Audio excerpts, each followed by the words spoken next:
श्री गुरुदेव दत्त. तुम्हा सर्वांचं माझ्या दैवी कृपा या यूट्यूब चॅनलवर मनापासून स्वागत आहे. श्रीपाद श्रीवल्लभ चरित्रामृत अध्याय 1. श्री व्याघ्रेश्वर शर्माचा वृत्तांत. श्री महागणपती, श्री महासरस्वती, श्री कृष्ण भगवान, सर्व चराचरवासी, देवी देवता आणि सकल गुरुपरंपरेच्या चरणी नतमस्तक होऊन मी त्या अनंत कोटी ब्रह्मांड नायक श्री दत्तप्रभूंच्या कलियुगातील श्रीपाद श्रीवल्लभ स्वामींच्या अवतार लीलांचे वर्णन करण्याचा संकल्प केला आहे.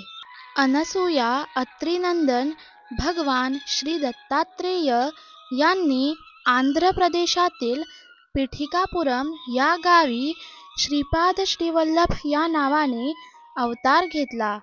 त्यांच्या दिव्य चरित्राचे वर्णन यथायोग्य करणे अनेक पंडितांना, विद्वानांना सुद्धा जमले नाही. ते करण्याचे मी धाडस करीत आहे. ते केवळ आपणासारख्या थोर विद्वान श्रोत्यांच्या आशीर्वादामुळेच. मी शंकर भट्ट, देशस्थ कर्नाटकी, स्मार्त ब्राह्मण.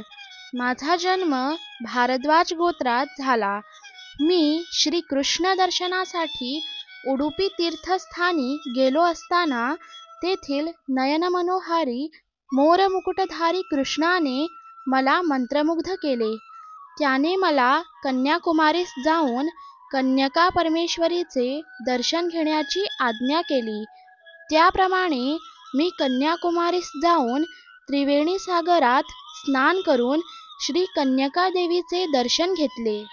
मंदिरातील पुजारी मोठ्या भक्तिभावाने देवीची पूजा करीत होता. मी आणलेले लाल फूल त्याने मोठ्या श्रद्धेने देवीस अर्पण केले.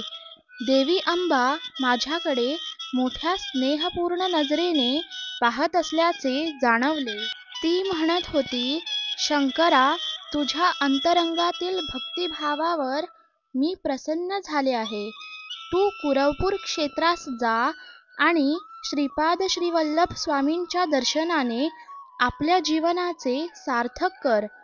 त्यांच्या दर्शनाने मनाला, अंतरात्म्याला जो आनंदाचा अनुभव येतो तो अवर्णनीय असतो. अंबामातेचा आशीर्वाद घेऊन मी प्रवास आरंभ केला आणि थोड्या अंतरावर असलेल्या मरुत्वमलई या गावी येऊन पोहोचलो. लंकेतील राम रावण संग्रामात लक्ष्मणास इंद्रजिताची शक्ती लागून तो अचेतन अवस्थेत असताना श्री हनुमंताने संजीवनी बुटीसाठी द्रोणागिरी पर्वत उचलून आणला होता.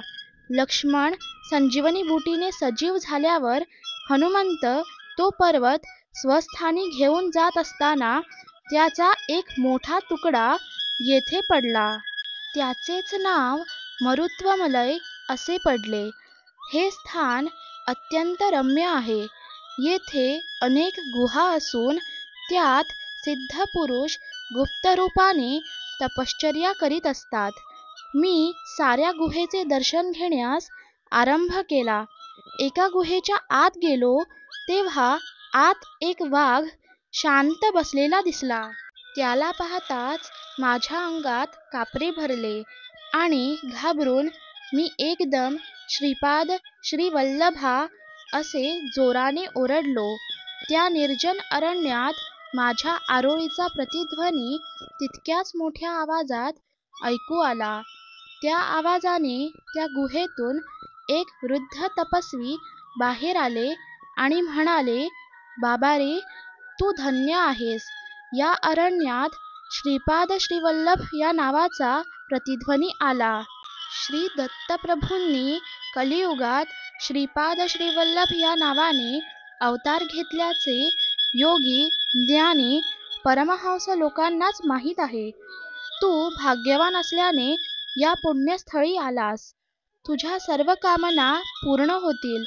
तुला श्रीपाद श्रीवल्लभांच्या दर्शनाचा लाभ होईल. या गुहेच्या दाराजवळ बसलेला वाघ एक ज्ञानी महात्मा आहे. त्याला नमस्कार कर. मी अत्यंत नम्र भावाने त्या वाघास नमस्कार केला. त्या वाघाने लगेच ओंकाराचा उच्चार केला. त्या आवाजाने सारा मरुत्वमलय पर्वत दुमदुमला. नंतर त्या व्याघ्राने श्रीपादराजं शरणं प्रपद्ये असे सुस्वरात प्रभूंना आळविले. याच वेळी एक चमत्कार झाला. त्या वाघाच्या ठिकाणी एक दिव्य कांतिमान पुरुष प्रकट झाला.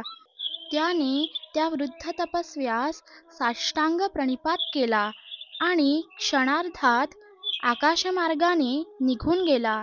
त्या वृद्ध तपस्व्याने मला त्यांच्या गुहेत मोठ्या आग्रहाने नेले. गुहेत गेल्यावर त्यांनी केवळ संकल्पाने अग्नी प्रज्वलित केला. त्यात आहुती देण्यासाठी लागणारे पवित्र साहित्य, मधुर फळे यांची निर्मिती केली. वैदिक मंत्रोच्चारासह या पदार्थांची अग्नीत आहुती दिली. ते वृद्ध तपस्वी सांगू लागले, या कलियुगात यज्ञ, याग, सत्कर्मे सारे लुप्त झाले आहेत. पंचभूतात्मक सृष्टीतून सर्व लाभ करून घ्यायचा, परंतु त्या दैवतांचे मात्र विस्मरण करायचे असा मानवाचा धर्म झाला आहे. देवांची प्रीती प्राप्त करण्यासाठी यज्ञ करावेत व त्यांना संतुष्ट करावे. त्यांच्या कृपाप्रसादानेच प्रकृती अनुकूल होते. प्रकृतीमधील कोणत्याही शक्तीचा प्रकोप मानव सहन करू शकत नाही. प्रकृतीमधील शक्तींची मानवाने यथायोग्य मार्गाने शांती करावी, अन्यथा अनेक संकटे उद्भवतात. मानवाने धर्माचरण न केल्यास प्रकृती शक्ती त्याची शिक्षा यथाकाली देते. लोकहितासाठी मी हा यज्ञ केला आहे. या यज्ञाचे फलस्वरूप म्हणून तुला श्रीपाद श्रीवल्लभ स्वामींचे दर्शन होईल.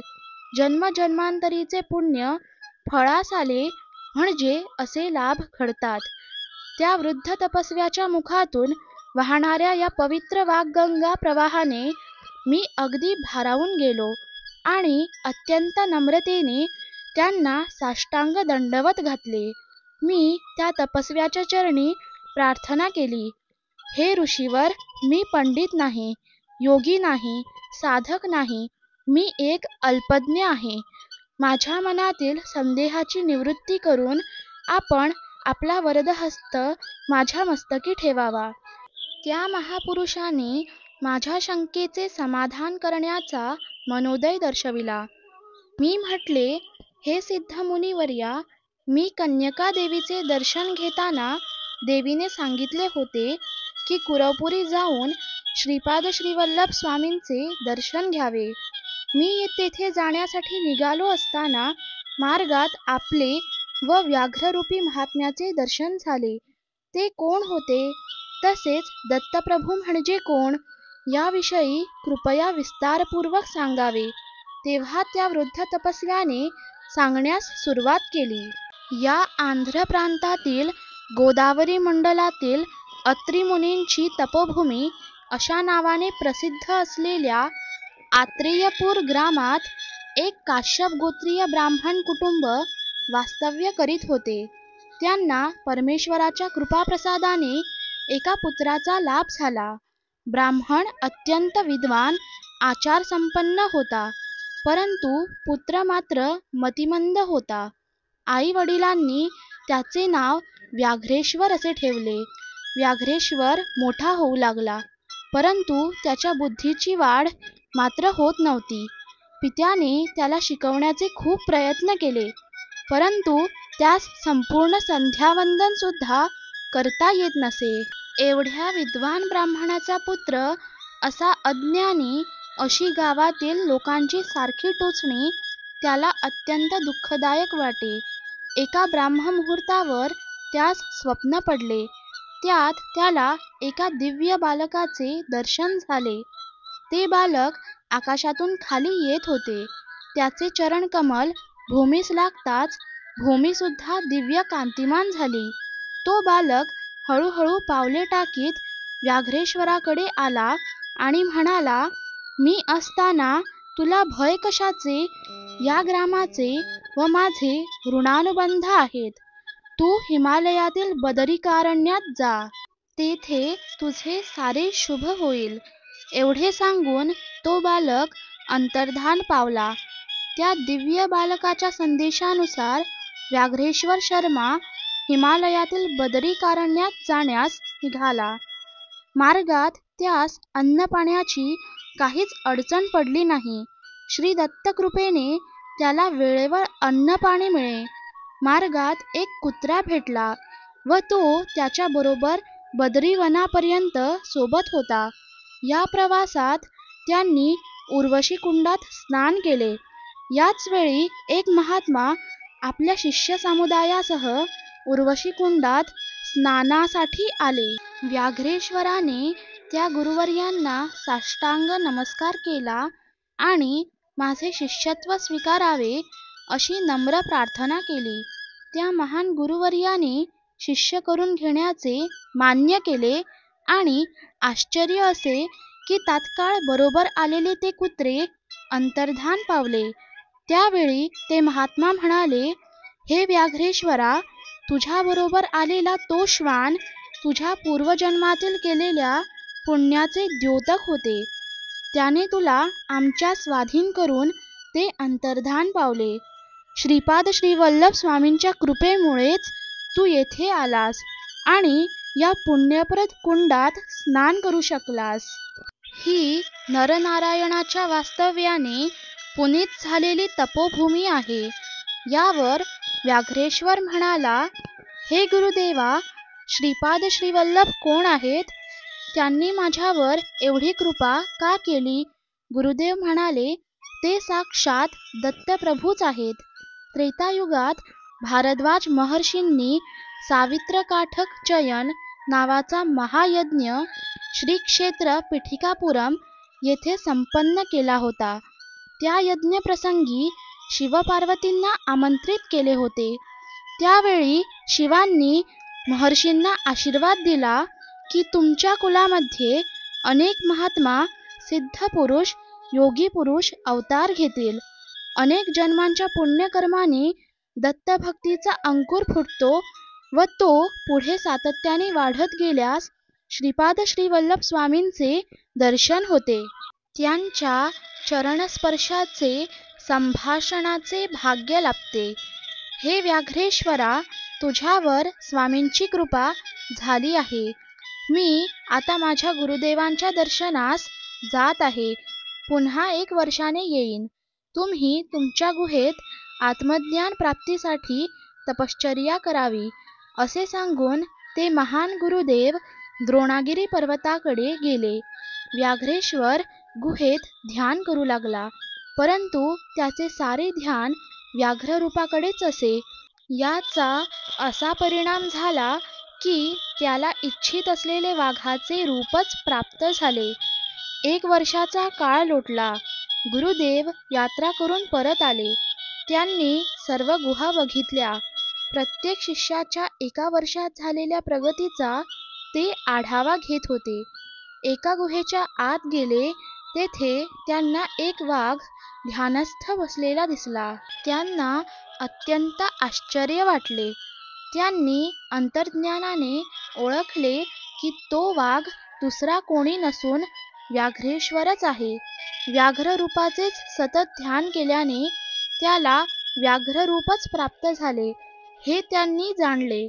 त्यांनी त्याला आशीर्वाद देऊन ओंकाराचा मंत्र शिकवला व श्रीपादराजम शरणम प्रपद्ये हा मंत्र जपण्यास सांगितला. गुरु आज्ञेनुसार व्याघ्रेश्वर त्या रूपातच मंत्राचा जप करू लागला. वाघाच्या रूपातच त्याने कुरवपूरला प्रयाण केले. यथाकाली तो कुरवपूर ग्रामाजवळ येऊन पोहोचला. मध्ये कृष्णा नदी वाहत होती.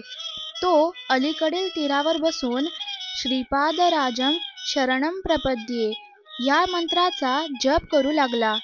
श्रीपाद श्रीवल्लभ कुरवपूर ग्रामात आपल्या शिष्यांसह बसले होते.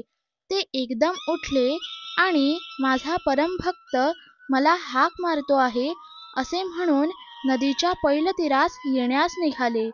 ते पाण्यातून चालताना त्या ठिकाणी एक एक कमळाचे फूल उमलत होते व ती फुले फारच सुंदर दिसत होती. स्वामी पैलतीरावर पोहोचल्यावर व्याघ्रेश्वराने त्यांच्या दिव्य चरणांवर आपले मस्तक ठेवून अत्यंत भक्तिभावाने नमस्कार केला. स्वामींनी अत्यंत आनंदाने त्या वाघाचे मस्तक कुरवाळले व त्यावर स्वार होऊन पाण्यातून ते कुरपूरला पोहोचले.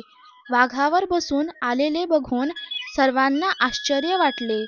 ते वाघावरून उतरताच त्या वाघाच्या शरीरातून एक दिव्य पुरुष बाहेर आला. त्याने आपल्या देहाचे व्याघ्राजिन म्हणजेच वाघाचे कातडे स्वामींनी आसन म्हणून स्वीकार करावा अशी विनंती केली. तो श्रींच्या चरणी अत्यंत भक्तिभावाने नतमस्तक झाला.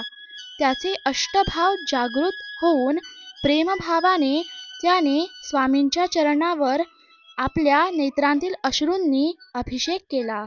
मोठ्या प्रेमभराने स्वामींनी त्याला उठविले आणि म्हणाले, हे व्याघ्रेश्वरा, तू एका जन्मात अत्यंत बलशाली असा मल्ल होतास. तेव्हा तू वाघांशी युद्ध करून त्यांना अतिक्रूरतेने वागवित होतास. त्यांना वेळेवर अन्न पाणी सुद्धा देत नव्हतास. त्यांना साखळीने बांधून लोकांच्या प्रदर्शनासाठी ठेवीत होतास. या दुष्कर्मामुळे तुला अनेक नीच जीवजंतूंच्या योनीत जन्म घ्यावा लागला असता, परंतु माझ्या अनुग्रहाने ते सारे दुष्कर्म हरण झाले आहेत. तू दीर्घकाळ व्याघ्ररूपात राहिल्यामुळे तुला इच्छेनुसार वाघाचे रूप धारण करता येईल व सोडताही येईल. हिमालयात कित्येक वर्षांपासून माझी तपश्चर्या करणाऱ्या महान सिद्धांचे तुला दर्शन होईल आणि आशीर्वादही मिळतील.